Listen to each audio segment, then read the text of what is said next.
next one. All right, this is theory number 2, okay, which is the second one that I'm doing today. This was another one of those examples or questions where they said, use the example below to answer the question that follows.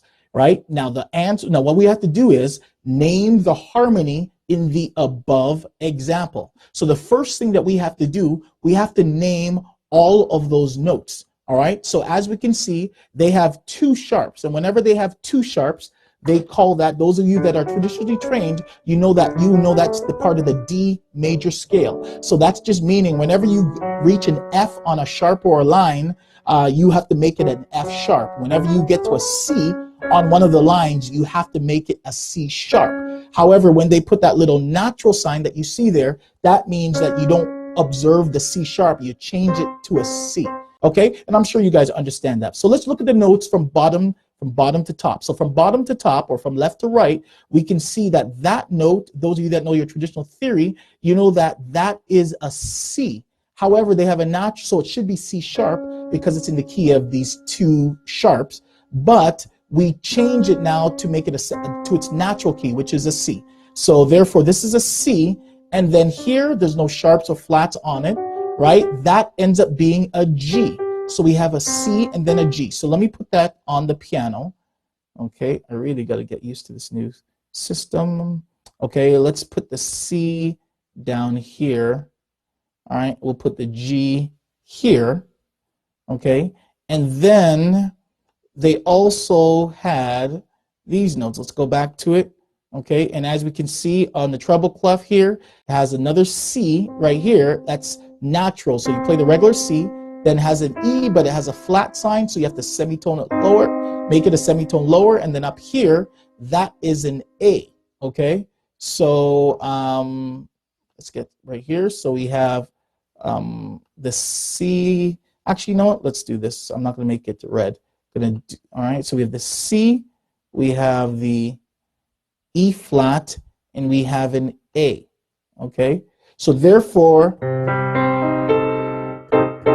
that's a nice chord if you understand how to use it, okay? So we have the C, G, and then we have the C, E flat, and an A. So the question is, right? Let's go back here, right? So we have the C, G, C, E flat, and A. Now they say, now this is in terms of harmony, right?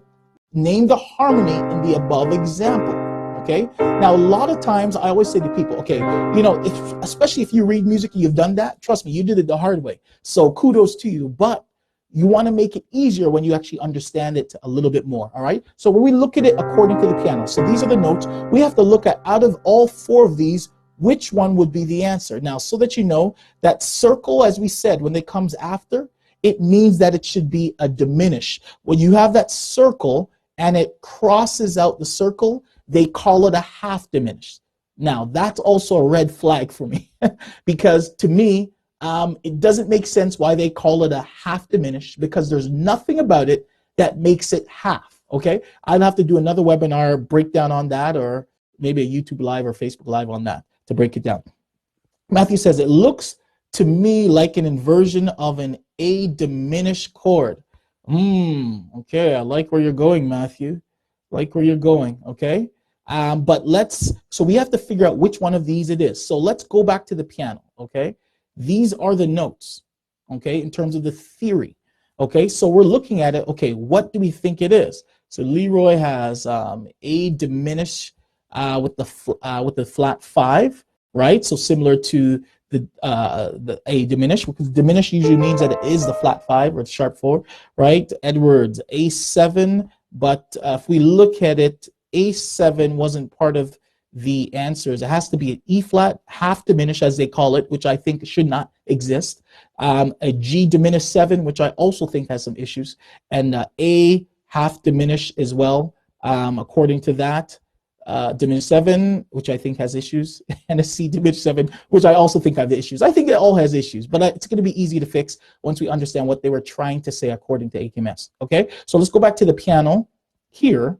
Okay, so as you can see, we have that. So this is how we can do it. Let's say you were presented with something like this. This is what you want to do. You want to start putting them back together, because this is forming what we call a voicing. And when you have a voicing, the notes can be spread out all over the place, right? But you got to understand where it's stemming from. So let's do this. So we already have a C, okay? So a C is there, all right? So I'll just move it out of the way for now, okay? But let's take the G. There is no G up here, all right? So I'll put the G up here, and I put it together.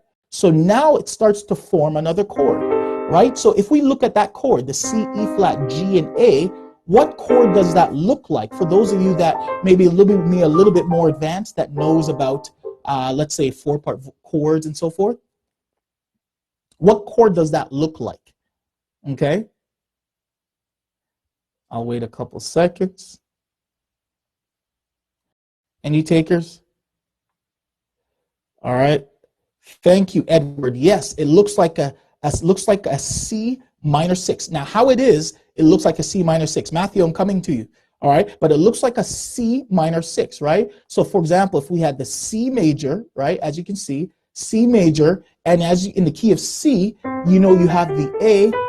A is the number 6, so there's C major with a 6. However, when the third is flattened, we know it's minor, so it becomes a C minor 6. However, right, that is a nice chord, but when we put it in its original position, as Matthew said, if we take the A and we put the A down here, it actually forms what's called an A minor 7 in the traditional world, flattened to 5. So they call it a minor 7 because it's, here's the A, they would call that this, they would call that the 7, and then they would call this the flat 7 as a minor 7, right? And then they would say this, right? They would say this is the 5th note in the key of A, which it is, and it's the flattened 5th, which is right. The only thing what I think they should correct here, they shouldn't call it an A minor 7 flat 5, which I understand what they're trying to say, because they say whenever you don't say major, it's automatically flattened 7th, which I know you're trying to make all your other theory work. But really what it should be called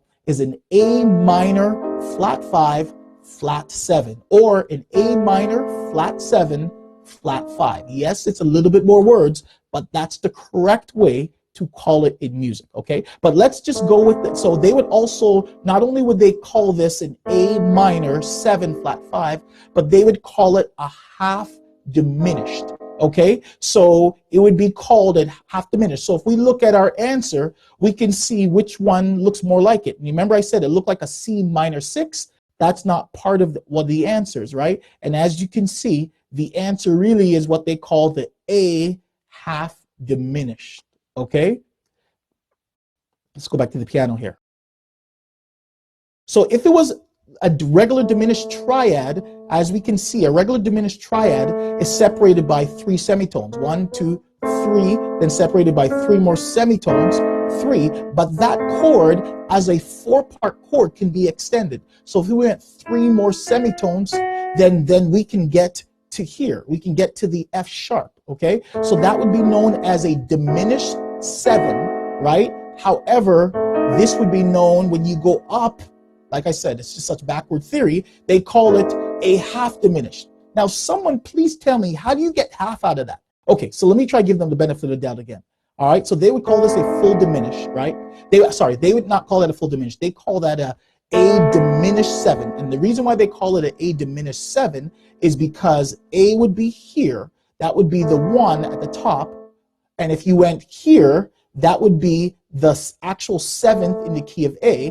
They would call it the major 7. And then they would take this, go down a semitone again. So they went down 2 semitones, 1 semitone from the 7, right? From the major 7 in their world, in the theory world, then they'll call that a minor 7 because it was 1 semitone below the major 7. So they call it minor 7. So then they went 1 semitone below that minor 7. So then they now call it a diminished 7. My problem and my challenge with this is because you went down 2 semitones from a note, right? So when you went down, so you're at the major 7, then you went down 1 semitone below a note, you called it a minor 7, right? And then you went another semitone, which is 2 semitones from the 7, you called it a diminished 7. My problem with that is simply this. When you have this, let's say this is the 5, which it is, you go a semitone below the 5. They do not call that a minor 5 or a minor 5th. They call it a diminished 5th, right? So as you can see, to get the diminished 5th, you move 1 semitone lower. Over here, you had the 7. And when you move 2 semitones lower, they call that a diminished 7. So those are some of the things that I say are some of the errors in the traditional language or of music, or the traditional theories that they created to try and explain music when it shouldn't be. So that's why I say it should not be there. And then on top of that, to make this matters worse, they would call that a diminished 7 because it's 2 semitones below your 7 or your major 7. Then you go up a semitone and now they call it a half diminished. Do you wonder why people get confused in music? Yes, you can answer a theory test, but this is why people get confused for all of this theory. It's not consistent. If it's a musical fact, it should be consistent wherever you apply it. Okay, so if we go back here, yes, according to this theory test, the answer will be the A half diminished, but in my book, I say that that is definitely making music unnecessarily hard, right? So what my analysis or my summary is, this is a legitimate chord, okay? So this chord is a legitimate chord, a legitimate chord. However, let me put it how it is, all right? So that's the original. In terms of voicings, right, they took the regular C, which was out of that chord, they had it as an inversion, and they just took some of the notes. So instead of keeping the G up there, they decided to put it down here, and then they just decided to take this A and put the A all the way up here. This is just voicing, so you can revoice your chord. So really, it really is that, as we identified, okay? This is a legitimate chord, and it's a legitimate chord voicing as well, right? Now, this is also a chord that can happen on the 5, because as you guys know, we're in the key of, and maybe I should have asked that, right? But we're in the key of D. So therefore, it's some type of A chord. And if it's some type of A chord, that means it happens to be a 5. Now, here's a question, right? Do you hear that regularly in music? So, right? Maybe in a film score, so it is definitely there. But in regular songs, you're not going to hear that a lot, right? However, it can happen on the 5, right? It can definitely happen on a 5 chord. Okay, but which AKMS principle can use this? Okay, so if we have to look at the AKMS principles, which one can really use that particular chord? Okay, so this particular chord, which AKMS principle can use that chord? Let me get the AKMS principles. Sorry, not that one. I want to get AKMS principles here. All right, I see some answers coming in. All right, just in case you guys need a refresher on the AKMS principles, it should be at the tip of your tongue. But here we go, okay? I think I'm in the way. So let's go over here, Robert. Okay, so which AKMS principle, all right? Edward, you said the diminished principle because it has like a diminished chord. Yes, I kind of like that, right? Right, so you can look at it like the diminished. However, remember, it's happening on the 5. So yes, it is like a type of diminished. It is a diminished, right? However, it's a 5 chord. So if you were saying it was if we were saying if it was a diminished chord, that means it should be taking us to where? It's a 5 diminished. That means it should be taking us here, okay? Right, to this number, which is the flat 6. Okay, so it wouldn't necessarily be a hoot, because if it was a hoot, then the 5 should be taking us over here, right? Right, so you know what, you're right. So you can kind of use it like a hoot, right? Sure, right? It's a different sound, but you can use it like a hoot. But let me give you an easier one that how we can actually use this particular principle. Oh, I didn't know you could do that. Look at that. Wow, but this is like right in my face. Sorry, guys. Okay, well, that's a little bit easier. I kind of like that. Wow. Okay, so in terms of what was I doing? In terms of the principles, let's say we can use it like a progression with melody. That's probably the easiest way to use it, okay? So to use this like a progression with the melody, let me get back to the piano, which is over here. Oh, sorry, 1 second, whiteboard. Okay, we can use it like a progression with melody. So what does that mean? That just means that we can now play it at a certain point in the song where one of these notes is the melody. So for example, let's make this my main note that I'm going to be focusing on. All right, so I'll make this green for that voicing. So this had the CG, right? Now I'm going to focus with progressions with melodies. I'm going to have this at the top. So what is A in the key of D? So somebody tell me, what is A in the key of D? Thank you very much, Edward. Exactly. It's the 5. So what's going to happen? I'm going to actually try using this. I'm going to try using this, not try. I'm going to demonstrate it using on Oh When the Saints, okay? So we have Oh When the Saints. And as you guys know, Oh When the Saints, that's 1, 3, 4, 5, right? Let me bring the piano. Oh, this one's not too bad, actually, this platform. I just kind of got to get used to it, right? So we have Oh When the Saints. So every time I want to get to that A up here, I'm going to play that chord, okay? So it's going to sound like this.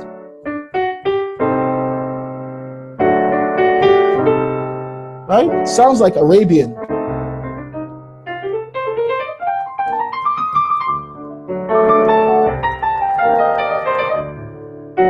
Right? So if you're composing music for a music score, maybe in Aladdin or something like that, you could probably use that chord, right?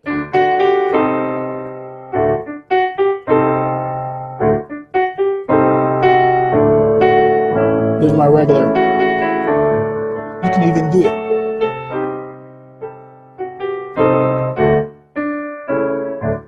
All right. So progressions with melodies. So wherever you use a 5, you can actually use it. So for example, do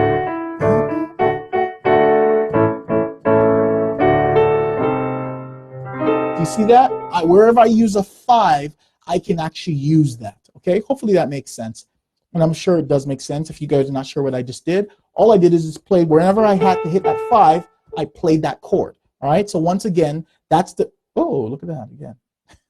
So once again, it's a principle of progressions with melodies. That's why you're going to see that I'm going to always get you guys to really focus on mastering all the principles, because it's going to make your life a lot easier. Okay, so that was a demonstration how to use it. Okay, now my question is, which modus, and for those of you that are new, right, this means just mode. In the regular world, they'll call it a mode. Now, which mode or which modus in my world works with it? Okay, so let me go back to this chord, but I need to get the modus. So let me just pull it up. So give me a second, and I want you to tell me which modus or which mode works with this, okay? So I think I can make it a little bit bigger. Okay, so which one of these modes? I call it, okay? So with the chord that you saw, which mode would work with it, okay? Or in my world, which modus? Modi is plural, all right? Leroy says Dorian, okay? So if it's Dorian, which Dorian would it be, Leroy? Okay? Maybe I need to put a piano on this one. The D Dorian. Okay, so specifically, okay, before you do that, Leroy, I'm talking about this chord, okay? Let's go. So let's go back to this chord. I'm talking about this chord. We already identified this chord is an A minor in my world, A minor flat 5 flat 7. In the regular world, they'll call it an A minor 7 flat 5 or A half diminish. Or, all right, now if you're looking at it like a C minor 6, then you might be onto something, okay? So Matthew, Lockery in the 7th mode of the major scale. Okay, and then I'll pull it up again. Let's go back over here. There you go. Okay, so here's the deal. Okay, that's, I like what you said, the Locrian. Sandra, Locrian, exactly. It would be the Locrian. It would be the seventh modus, so the seventh mode, right? So over here, so this chord, when we use it, it's like the seven, but I like to keep it simple. For those of you that have went in your webinar archives, you have, or a full teaching on modi, right? It's like a 6-part or 4-part teaching, right? I teach that even though it's all these different modes, it's really just one scale. So the answer would be Locrian, and the answer would be Dorian, and the answer would be, it's like a major, right? But specifically because it says A, in the regular world, they say A minor, 7 flat 5, it'd be the seventh mode, okay? So which key would it be the Locrian of, okay? So it would be what Locrian, and if it's a Dorian, yes. If you look at a C minor 6, you can think of it like a Dorian as well, but you'd have to tell me which Dorian. So Edward says B flat. It's in the key of B flat. Exactly. It'd be the Dorian in the key of B flat. However, in its regular form, which is the A minor, my world, minor flat 5, minor flat 7, right? It would be the Locrian of which key, right? And I think you answered that as well. It'd be of B flat. So therefore, it'd be A Locrian. So therefore, so when I'm playing now, let's say I was playing the same song, right? You have a quick second, right? All I did was play notes. I played the, so when I play this chord, and then all I did is play the 4, 3, 2, 1, 7, 1, 7 of B flat, and I switch keys. Right? So that's why you guys are going to see it's going to be very important that you've mastered playing in every key in volume 2, because when we start looking at music, it should be complex, but it won't be, because you can actually see when it switches keys. All right? So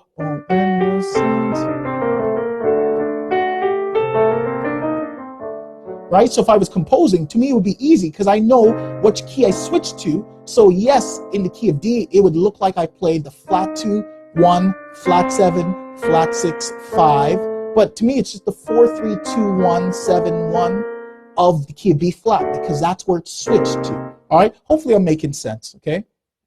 But that's the idea of understanding, okay? So we identify which modus, all right? So let's go to the next theory that I was presented with, all right? So this theory was this